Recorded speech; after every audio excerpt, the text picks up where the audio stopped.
Halo semuanya, selamat datang di video ini. Saya Mimosa Cantika, mahasiswa Universitas Siber Asia dengan NIM 250501010103 dari program studi PJT Komunikasi. Video presentasi ini saya buat khusus untuk memenuhi ujian akhir semester pada mata kuliah Estetika Humanisme di bawah bimbingan Bapak Muhammad Tur Iksan, SIKOM MIKOM.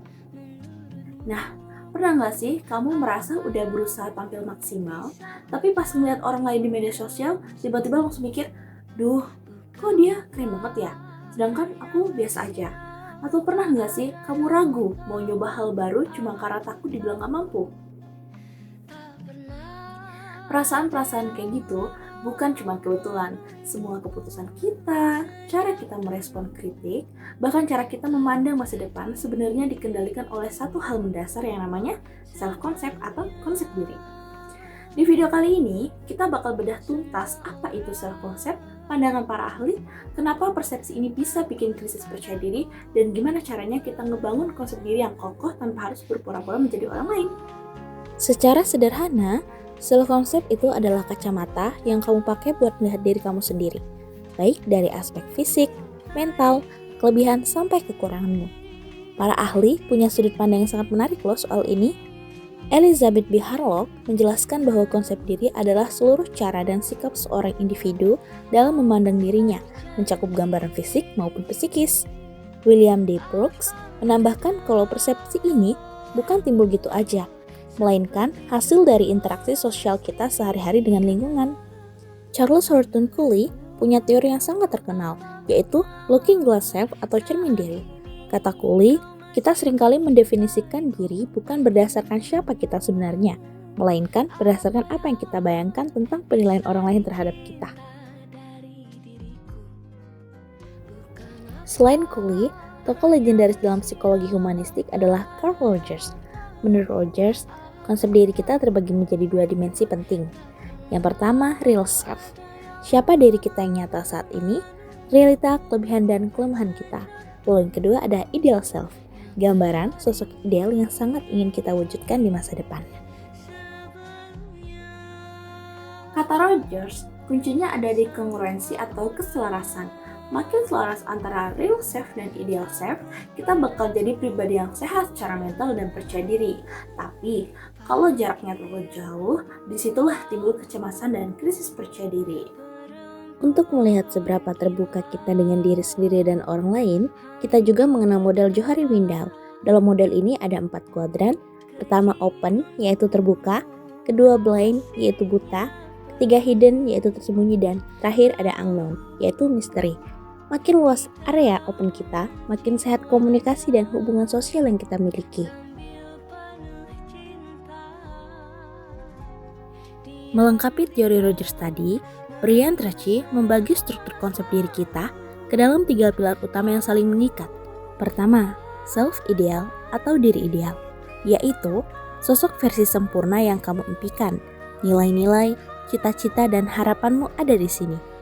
Kedua, self-image atau citra diri, yaitu cara kamu menilai diri kamu saat ini juga, seolah kamu lagi ngaca dan bilang, aku pemalu, aku kurang jago bicara, atau aku orang yang bertanggung jawab. Ketiga, self-esteem atau harga diri, yaitu seberapa besar kamu menyukai dan menghargai diri kamu sendiri. Self-esteem ini adalah energi utama yang menggerakkan seluruh konsep dirimu. Hubungannya jelas, makin jauh jarak antara self-image kamu sekarang dengan self-ideal yang kamu harapkan, bakal makin rendah self-esteem kamu. Sebaliknya, kalau kamu menerima real self kamu saat ini sambil bertumbuh menuju self-ideal, konsep diri kamu bakal jadi sangat positif. Mungkin kamu mikir, ini kan cuma teori akademis. Eits, tunggu dulu. Mari kita lihat data real di lapangan. Sebuah penelitian menarik oleh Pratiwi Wahyu Widiarti pada tahun 2017 terhadap siswa SMP di Yogyakarta memberikan gambaran yang sangat nyata.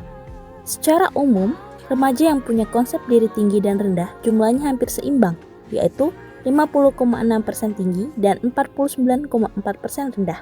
Menariknya nih, aspek fisik, akademik, dan keluarga rata-rata cenderung tinggi. Banyak dari kita yang merasa aman di rumah atau cukup percaya diri dengan nilai sekolah. Tapi, aspek etik moral, sosial, dan personal justru berada di angka yang mengkhawatirkan karena hampir separuhnya tergolong rendah. Penelitian ini juga menemukan fakta bahwa ternyata perempuan lebih rentan memiliki konsep diri rendah dibanding laki-laki karena sebagian besar dari mereka dipicu oleh kecemasan terhadap perubahan fisik atau body image pada masa pubertas. Ini membuktikan bahwa krisis percaya diri itu nyata, wajar, dan dialami oleh banyak orang di sekitar kita. Masalahnya, kalau konsep diri kita negatif, kita bakal cenderung sensitif terhadap kritik, pesimis, dan mudah merasa tidak disukai orang lain. Terus, gimana solusinya? Apakah konsep diri itu bawaan lahir yang gak bisa diubah? Jawabannya, enggak. Konsep diri itu dinamis dan bisa kita perbaiki. Berdasarkan pendekatan komunikasi interpersonal, ada 4 langkah taktis yang bisa kamu lakukan. Pertama, manfaatkan self-fulfilling prophecy atau ekspektasi diri. Otak kita cenderung mewujudkan apa yang sering kita yakini. Kalau kamu terus bilang, aku nggak bisa, otakmu bakal nyari alasan buat gagal. Nah, ubah self-talk kamu menjadi ekspektasi yang positif. Kedua, praktikkan open self atau keberanian terbuka. Belajarlah untuk jujur mengekspresikan apa yang kamu rasakan kepada orang yang tepat, jangan dipendam sendiri. Ketiga, cari lingkungan dengan enabling interaction style. Kelilingi dirimu dengan orang tua, teman, atau mentor yang punya gaya interaksi mendukung. Pilih lingkungan yang mau mendengarkan dan membantu mencari solusi, bukan lingkungan yang menghambat dan hobi menghakimi. Lalu yang terakhir, latih selektivitas atau selectivity. Kamu berhak memfilter apa yang kamu konsumsi, termasuk standar kecantikan atau pencapaian yang ada di media sosial.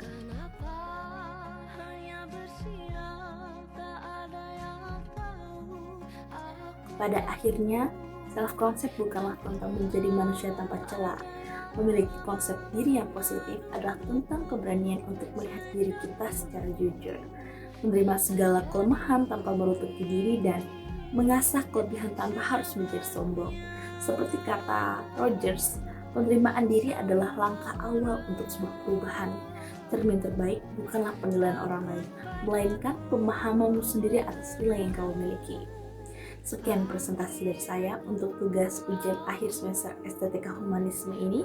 Terima kasih kepada Bapak Muhammad Ihsan atas bimbingannya, dan terima kasih untuk teman-teman yang sudah menonton sampai akhir. Semoga bermanfaat. Take care of yourself and see you next time.